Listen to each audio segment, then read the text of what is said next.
राधे राधे दोस्तों, संपूर्ण हिंदी साहित्य में आपका फिर से स्वागत है। मैं रेणु कुमारी आज आपको शुक्लोत्तर युगीन हिंदी साहित्य इतिहास लेखकों के बारे में पढ़ाने वाली हूँ। इससे पहले हम शुक्ल पूर्व हिंदी साहित्य इतिहास लेखक पढ़ चुके हैं, जिनमें नाम आता है गारसा दत्तासी का, शिव सिंह सेंगर का, जॉर्ज ग्रियर्सन का और मिश्र बंधुओं का। उसके बाद आते हैं शुक्ल युगीन, जिनमें कि नाम आता है रामचंद्र शुक्ल जी का। इसके बाद आते हैं शुक्लोत्तर युगीन हिंदी साहित्य इतिहास लेखक, जिनमें कि निम्न नाम आते हैं। इसमें हम इनके ग्रंथ के बारे में, जिन वो जो कब प्रकाशित हुए और उनकी क्या क्या विशेषताएं रही, इसके बारे में पढ़ेंगे। आगे नाम आते हैं राम कुमार वर्मा जी का, हजारी प्रसाद द्विवेदी का, गणपति चंद्र गुप्त का, नगेंद्र का, बच्चन सिंह का और रामस्वरूप चतुर्वेदी का। तो पहले पढ़ेंगे हम राम कुमार वर्मा को। आचार्य राम कुमार वर्मा जी ये मूलतः एकांकीकार थे। इन्होंने आचार्य रामचंद्र शुक्ल जी का अनुकरण मात्र किया।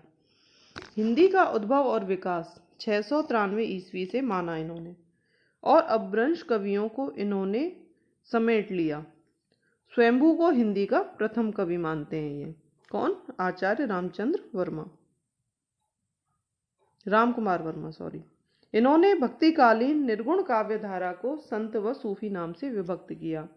जो भक्ति काल में जो निर्गुण काव्य धारा जो आई, उसको संत और सूफी नाम से अलग अलग भागों में बांटा।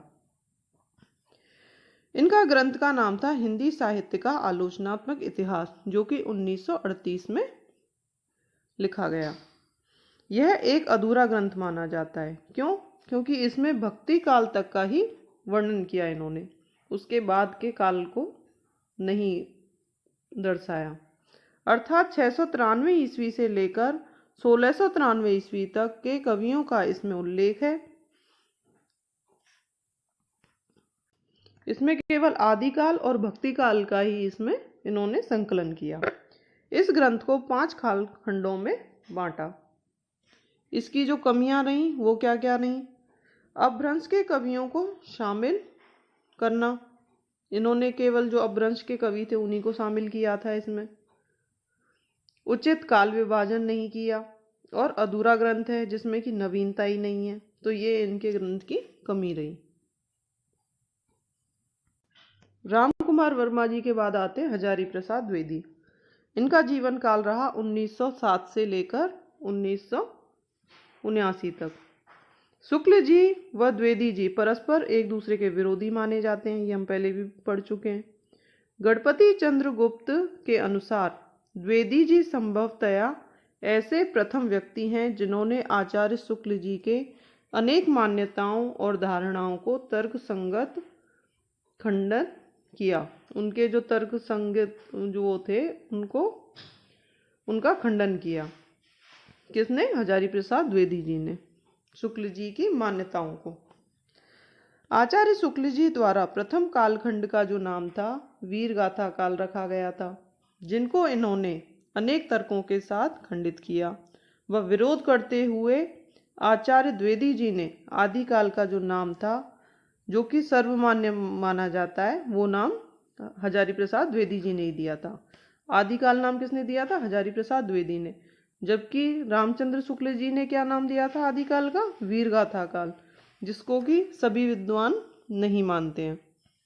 शुक्ल जी की भक्ति संबंधी मत को भी इन्होंने विरोध किया था और सर्वमान्य कारण बताया था।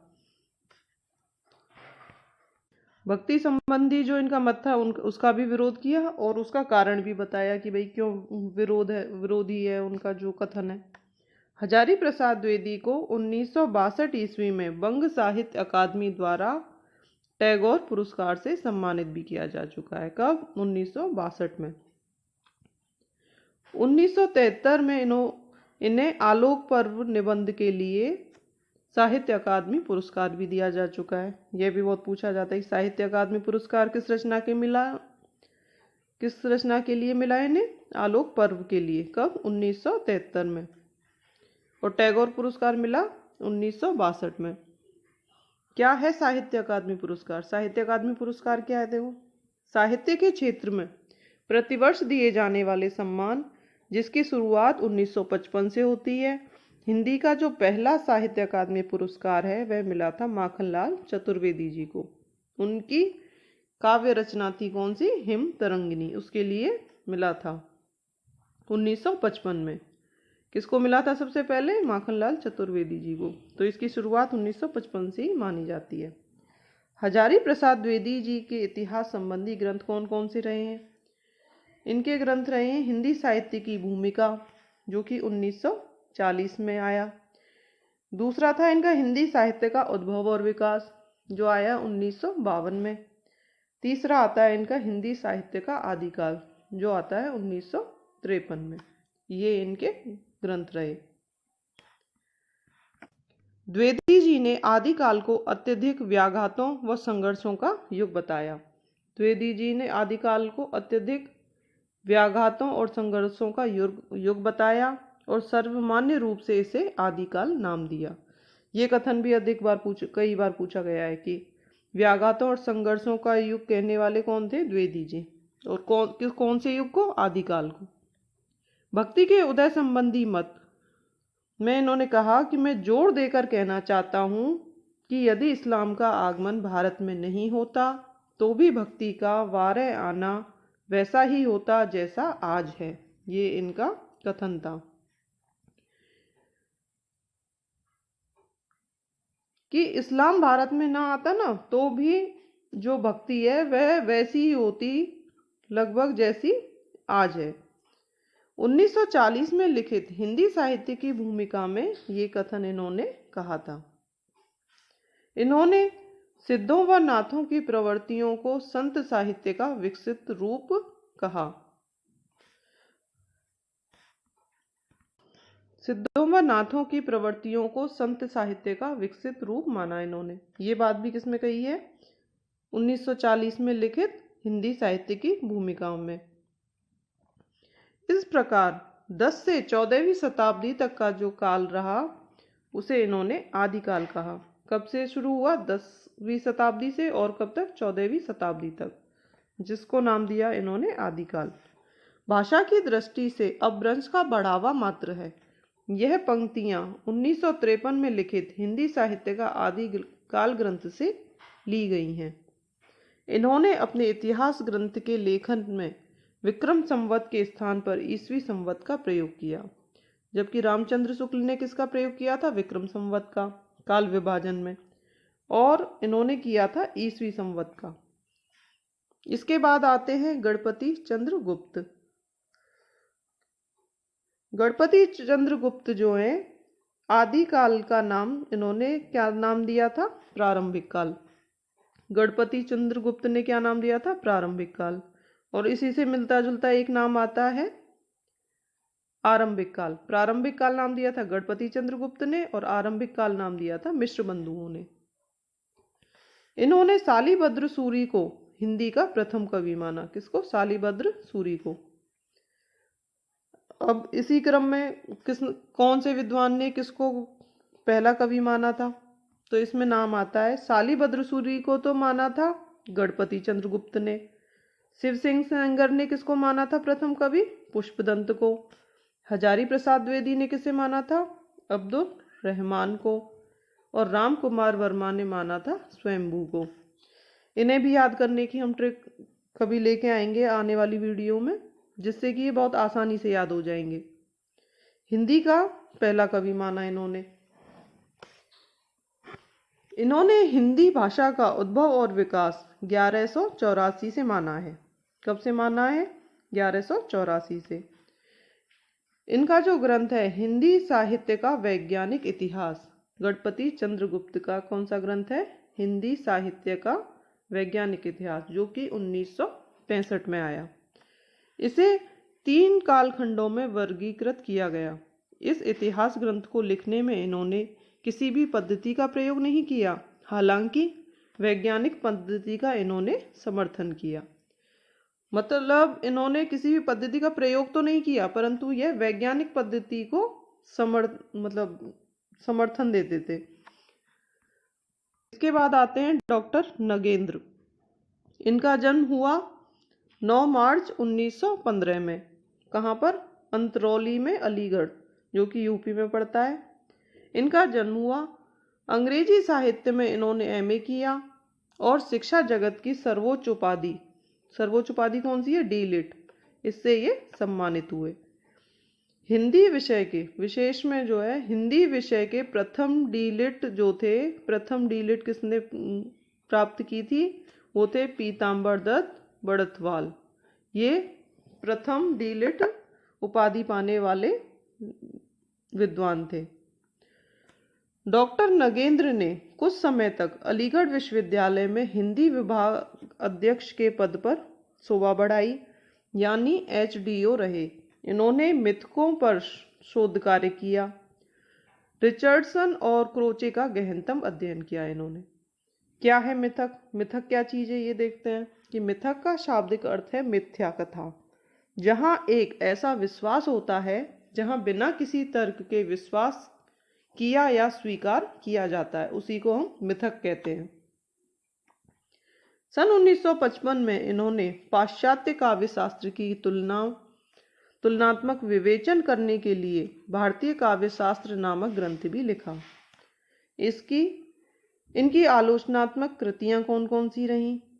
इनकी आलोचनात्मक कृति रही, पहली थी सुमित्रानंदन पंत के ऊपर लिखी इन्होंने, जो कि 1938 में लिखी गई। साकेत एक अध्ययन, ये 1939 में आई। फिर आई इनकी आधुनिक हिंदी नाटक, जो कि 1940 में लिखी गई। इतिहास लेखन संबंधी इनके मतों का जो उल्लेख है वह हिंदी साहित्य का वृहद इतिहास 1973 में मिलता है। इतिहास संबंधी जो लेखन है वह मिलता है 1973 में लिखित हिंदी साहित्य का वृहद इतिहास में। इन्होंने आधुनिक काल का वर्गीकरण बड़े ही वैज्ञानिक व प्रमाणिक ढंग से किया। इन्होंने पुनर्जागरण काल को भारतेंदु युग कहा, जागरण काल या सुधार काल कहा द्विवेदी युग को, छायावाद कहा, मतलब छायावाद में जो सम्मिलित थे वो थे प्रसाद, पंत और निराला युग भी कहा जाता है इसे। चौथा आता है छायावादोत्तर, जिसमें कि प्रगतिवाद और प्रयोगवाद को स्थान दिया जाता है। और उसके बाद आता है नवलेखनवाद। तो इस तरह से इन्होंने अपना जो वर्गीकरण किया वह 5 भागों में बांटा। पुनर्जागरण काल, जिसे कि भारतेंदु युग भी कहते हैं, जागरण काल या सुधार काल, जिसका नाम है द्विवेदी युग, छायावाद में आते हैं प्रसाद, पंत और निराला, उन्हीं के नाम से इसको एक युग की संज्ञा दे दी गई। छायावादोत्तर में प्रगतिवाद और प्रयोगवाद को सम्मिलित किया। और सबसे आखिर में आता है नवलेखनवाद, जिसमें कि नई नई रचनाएं लिखी गई।